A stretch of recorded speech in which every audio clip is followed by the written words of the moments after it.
Hola, bienvenidos. Mi nombre es José Manuel López García. Medicina hipocrática. En este vídeo voy a dar unas explicaciones sobre lo que representa la medicina hipocrática, basándome en un libro de Jesús Mosterín titulado La Hélade, Historia del Pensamiento, y a raíz de lo que dice el propio Jesús Mosterín voy a comentar pues, una serie de cuestiones, ofreciendo también mis propias reflexiones al respecto. Por ejemplo, desde la perspectiva antigua, el oficio de médico resultaba generalmente pues lucrativo y también suponía un cierto nivel de prestigio. Fundamentalmente si se lograba el éxito con las curaciones, si un médico pues tenía una formación profunda, extensa, y en este sentido eso también lo reafirma el propio Mosterín en su libro. Evidentemente la medicina podemos decir que surgió como una ciencia ya pues en la antigüedad griega, pues por supuesto antes de la vida del propio Hipócrates, que pues nació en el siglo V a.C., pero realmente cuando ya adquiere una forma, diríamos, de un conocimiento más sistemático, más estructurado, etcétera, es precisamente con pues los médicos como Hipócrates y otros que le fueron dando pues un sentido racional a la práctica de la medicina. Además, también es evidente que conforme los curanderos iban abandonando la magia y la práctica reflexiva y tenían una actitud más experimental, pues diríamos eso favorecía el desarrollo de la técnica médica, del arte médico. Indudablemente, pues hace, por ejemplo, 2800 años, 3000 años, existían, y también en los tiempos de Hipócrates, en definitiva en los tiempos también de Platón, de Sócrates, etcétera, existían también los curanderos, pero simplemente se basaban pues, en una especie de hechizos, de rituales mágicos y de supersticiones, algo que era absolutamente contraproducente para conseguir la curación de las enfermedades. Además, tampoco se sabía muy bien las causas de las enfermedades, me refiero a los curanderos, y eso pues lo único que causaba era más problemas a los enfermos. Por otra parte, como se sabe, los médicos que tenían más éxito adquirían de una forma más o menos rápida una gran reputación, ganaban por tanto dinero y fama y además eran llamados en toda Grecia, en toda la Hélade, e incluso también eran solicitados en los reinos bárbaros fuera de Grecia. Y esto es algo digno de mencionar y de reseñar. Por ejemplo, hay un médico antiguo que era Demóquedes de Crotona, que fue llamado en el año 525 antes de nuestra era a la corte del rey persa Darío, y ahí fue recibido y tratado con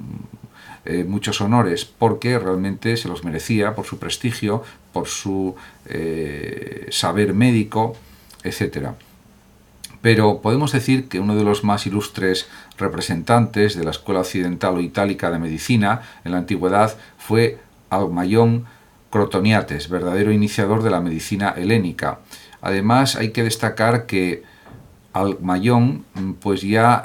había tenido una formación en el pitagorismo, tenía una formación pitagórica, y además practicaba la disección de cadáveres para saber de anatomía, de la forma de los órganos internos, y también buscaba de una forma clara y directa una explicación racional o lógica del surgimiento de las enfermedades y también pues, para la elaboración de los pronósticos de las mismas. Pero además de estos médicos que ya he citado, Demóquedes y Alcmayón, pues diríamos que el padre auténtico de la medicina antigua, y también esto fue considerado no solamente en la antigüedad, sino también en la Edad Media y por supuesto también en la Edad Moderna y en la Edad Contemporánea, el padre auténtico de la medicina es Hipócrates, que nació en la isla Egea de Kos hacia el año 460 a.C. Como se sabe, ejerció la medicina tanto en su isla natal como en el norte de Grecia. De hecho, también practicó la medicina en Abdera, la patria de Demócrito, o la ciudad en la que vivió Demócrito y de la que era originario además. Se puede también afirmar que en la antigüedad pues realmente todavía no se conocían los mecanismos de las enfermedades, de cómo se producían en muchos casos, no en todos, y hay un detalle curioso, o hay una práctica pues muy positiva que realizaba el propio Hipócrates, y es que tomaba notas de las observaciones que hacía sobre los enfermos, las enfermedades, de sus reflexiones o consideraciones o pensamientos, y también de las experiencias por las que pasaba. En este sentido, esas notas son importantísimas y diríamos que son la base, una de las bases fundamentales del conocimiento del arte médico, de los síntomas, de las cuestiones relacionadas con los tratamientos médicos, etc. De hecho, se conservan pues una serie de tratados de Hipócrates que conforman la denominada colección hipocrática, y son, por ejemplo, sobre la medicina antigua, sobre aires, aguas y lugares, sobre la naturaleza del humano, sobre la enfermedad sagrada, que es la epilepsia para los antiguos griegos y romanos. Pronóstico es otro título de otro libro, tratado de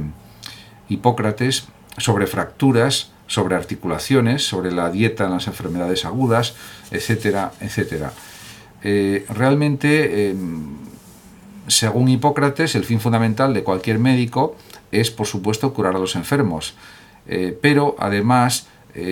a diferencia de lo que hacían los curanderos, los magos, etcétera, en la antigua Grecia y en la antigua Roma, la medicina que propone Hipócrates es una técnica refinada, una técnica basada en la observación, en la experiencia, y que pretende ser puramente racional, o podríamos decir pues exclusivamente basada en la lógica y en la observación. Por ejemplo, y en esto acertaba el propio Hipócrates, la epilepsia consideraba que había que atribuirla a un mal funcionamiento del cerebro. Ya sabemos que el cerebro es el órgano del pensamiento, el órgano que diríamos tiene una serie de características, de propiedades cuando está consciente y también cuando está inconsciente, porque actualmente sabemos que también funciona diríamos cuando está el cerebro pues descansando durante el sueño, etcétera. Por otra parte, también conviene insistir en que Hipócrates considera que el método empírico, el método de la experiencia, el método experiencial, es clave, es fundamental para todo médico. Tiene que observar los síntomas, la evolución de la curación, la evolución de las enfermedades,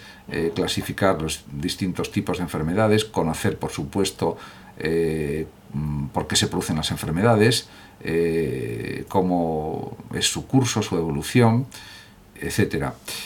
Además, también hay otros aspectos que cabe destacar de los planteamientos hipocráticos, de la especulación hipocrática, en relación, por ejemplo, con la naturaleza humana,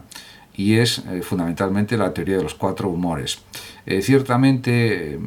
en este aspecto, la medicina de Hipócrates ya no es racional, ya no está basada en una observación acertada de lo que sucede en el cuerpo humano, en el interior de nuestro organismo, pero diríamos que es entendible que eso le hubiera sucedido a Hipócrates y a otros médicos antiguos, porque no tenían los instrumentos de investigación que actualmente pues están en la base de la medicina, y realmente pues es perfectamente comprensible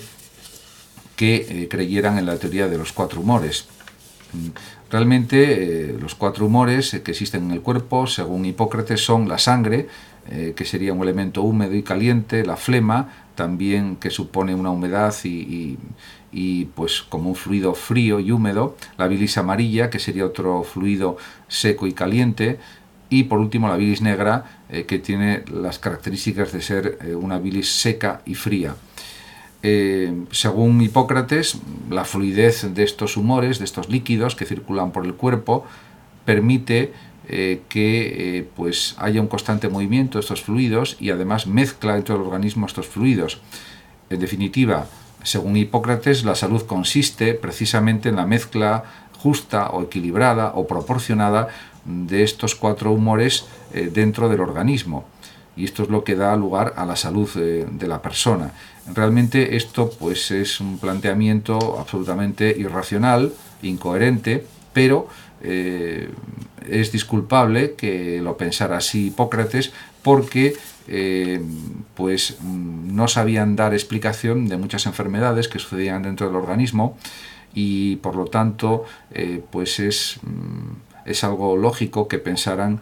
que los humores intervenían con funciones, diríamos, esenciales dentro del cuerpo humano.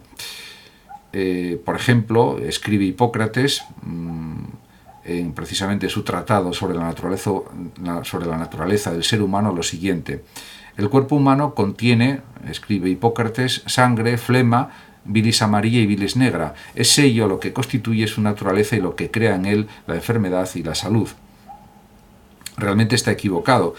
con estas apreciaciones, con estas consideraciones, pero diríamos que él no tiene medios para pues negar esto que él considera o que él piensa. Si hubiera tenido medios de observación, de experimentación, de análisis suficientes, pues diríamos que hubiera descartado esta teoría de los 4 humores. También, por otra parte, cabe decir que, y en esto sí está plenamente acertado Hipócrates, que si la enfermedad no tiene remedio, el médico debe pronosticar claramente un fatal desenlace, con lo que evitará reproches y responsabilidades posteriores. Esto también lo señala Jesús Mosterín en su libro. Además, cabe decir que en la antigüedad las epidemias no eran comprendidas, el por qué surgían, el por qué se desarrollaban y por qué mataban pues, a miles o decenas de miles de personas, o incluso más. De hecho, Hipócrates considera que las epidemias surgen por las condiciones meteorológicas. Por supuesto, desconocía Hipócrates hace pues 2400 y pico años el origen microbiano de gran parte de las enfermedades y de todas las epidemias, que no se descubrirá, como se sabe, hasta la segunda mitad del siglo XIX. Ciertamente se puede decir que en Hipócrates aparece en sus escritos, en sus obras, en el Corpus Hipocrático, pues una preocupación muy evidente, muy clara y continua por la ética profesional de los propios médicos. Además, insiste también Hipócrates en que debe evitarse la ostentación y la charlatanería. En este sentido, también está convencido de que si es incurable una enfermedad, ha de decirse al enfermo que es incurable y no ha de perjudicarse nunca al enfermo. Por supuesto, a esto habría que añadir que también existe la obligación médica, moral, legal, de prolongar lo más posible la vida de los enfermos, y también pues insiste Hipócrates en que tiene que buscarse una técnica racional de la curación. De hecho, pues podemos especular sobre si Hipócrates estaría de acuerdo, por ejemplo, con las técnicas del encarnizamiento terapéutico. Desde mi punto de vista considero que no, porque para Hipócrates lo fundamental sería prolongar la vida de los pacientes lo más posible, pero en unas condiciones adecuadas y dignas. Cuando ya no hay ningún remedio a la enfermedad y la persona está inconsciente o en un coma irreversible del que nunca va a salir, pues yo considero que Hipócrates diría, si viviera en la época actual, que habría que desconectar a la persona. Es mi pensamiento. Indudablemente podemos suponer pues, otro tipo de planteamientos en Hipócrates, pero yo creo que diríamos que una vida inconsciente durante muchos años sin ninguna posibilidad de recuperación ni la más remota, pues lo más coherente para Hipócrates supongo que sería desconectar a una persona que está en esas condiciones. En cualquier caso, pues una de las contribuciones fundamentales de Hipócrates como padre de la medicina es buscar de una manera incansable, a través de la observación, de la experiencia, a través del estudio, de la investigación, las mejores técnicas basadas en la razón para curar las enfermedades, sabiendo que en la época antigua pues también podían hacer determinados tipos de operaciones, como por ejemplo pues la eliminación de cataratas en los ojos, y otro tipo de intervenciones relacionadas, por ejemplo, con los partos, por ejemplo, o relacionadas con algunas enfermedades. En relación, por ejemplo, con la epilepsia, sabían que, el propio Hipócrates lo sabía, que no era una enfermedad sagrada, sino que estaba motivada, como ya comenté, por el mal funcionamiento cerebral. en este sentido, pues va contra prácticas a priorísticas que había en la antigüedad y contra planteamientos supersticiosos que pensaban, por ejemplo, que pues la epilepsia que padeció, por ejemplo, ya en la época romana Julio César y otros también grandes